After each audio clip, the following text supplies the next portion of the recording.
Hello বন্ধুরা, সবাই কেমন আছেন? আশা করছি ভালো আছেন। আজকে আমি বাড়িতে কিভাবে দোকানের মতো রসমালাই তৈরি করলাম সেটাই আপনাদের সঙ্গে শেয়ার করব।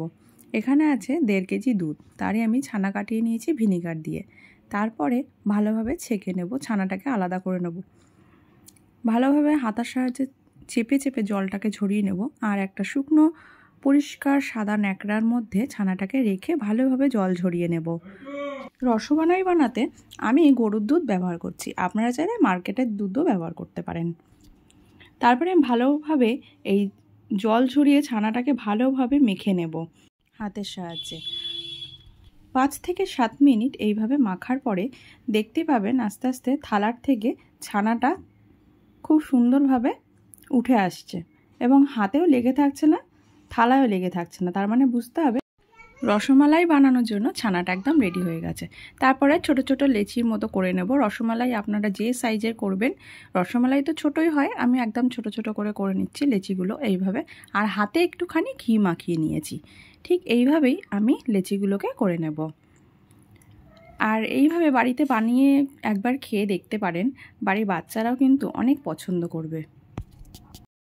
অনেক সময় আমাদের বাড়িতে দুধ থেকে যায় বা নষ্ট হয়, তো নষ্ট না করে আমরা এইভাবে একটু কিছু বানিয়ে খেলে তাহলে কিন্তু জিনিসটা নষ্ট হয় না। তো এইভাবে দেখুন আমি লেচিগুলো করে নিয়েছি রসমালাই বানানোর জন্য। তারপরে আমি একটা কড়াইতে অল্প জল নিয়ে নিয়েছি। জলটা উষ্ণ গরম জল হলে তারপরে আমুল দুধ দিয়ে নিচ্ছি। আপনারা চাইলে যে কোনো দুধ ব্যবহার করতে পারেন। আমুল দুধ দিয়ে ভালোভাবে গুলিয়ে নিলাম। তারপরে জলের মধ্যে দিয়ে দিলাম এটা রসমালাইয়ের যে মালাইটা, সেটা আমরা তৈরি করে নেব।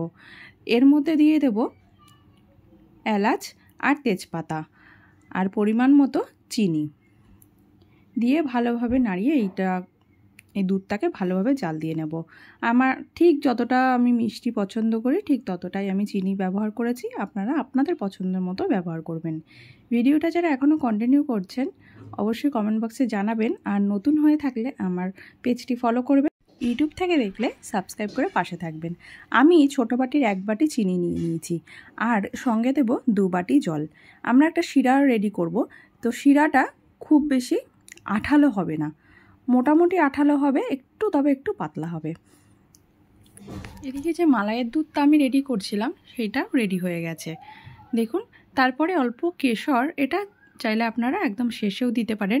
আমার কাছে খুব বেশি কেশর ছিল না, যেটুকু ছিল আমি সেটুকুই দিয়েছি। এইদিকে শিরাটাও অনেকটাই রেডি হয়ে গেছে দেখুন। হালকা করে আমি রেডি করেছি, খুব বেশি গাঢ় করলে হবে না, মোটামুটি হালকা থাকবে, তবে একটু আঠালো ভাবও থাকবে। তারপরে আমি রসমালাইয়ের লেচিগুলো ছেড়ে দিলাম। ভালোভাবে এগুলো ফুটবে, দেখবেন যখন এটা হয়ে যাবে তখন এটা ভেসে উঠবে এগুলি। তো বেশ কিছুক্ষণ 10 মিনিট ধরে আমি এরকমভাবে জাল দিতে থাকবো রসমালাইগুলোকে। রসমালাইয়ের মিষ্টিগুলো ভালোভাবে রসের সাথে ছেঁকে নিতে হবে, যাতে গায়ে সেইভাবে রস না থাকে, তাহলে কিন্তু দুধের সঙ্গে ভালোভাবে মিশবে না। তো এবার আমি দিয়ে দিলাম, দুধের মধ্যে ছেড়ে দিলাম। বেশ কিছুক্ষণ জাল হবে, 4 থেকে 5 মিনিট জাল দিলেই হবে। আর আমি দুধের পরিমাণটা একটু বেশি রেখেছি, কারণ আমরা রসমালাইয়ের যে দুধটা আমরা খুব খেতে ভালোবাসি, সেই জন্য। আপনারা চাইলে একটু কম করেও রাখতে পারেন। এই যে আমার রসমালাই রেডি হয়ে গেছে, বাড়ির বাচ্চারা তো খুব পছন্দ করেছে। আপনারা এইভাবে বাড়িতে ট্রাই করে দেখুন। আর মিষ্টিগুলো ভীষণ সফট হয়েছিল।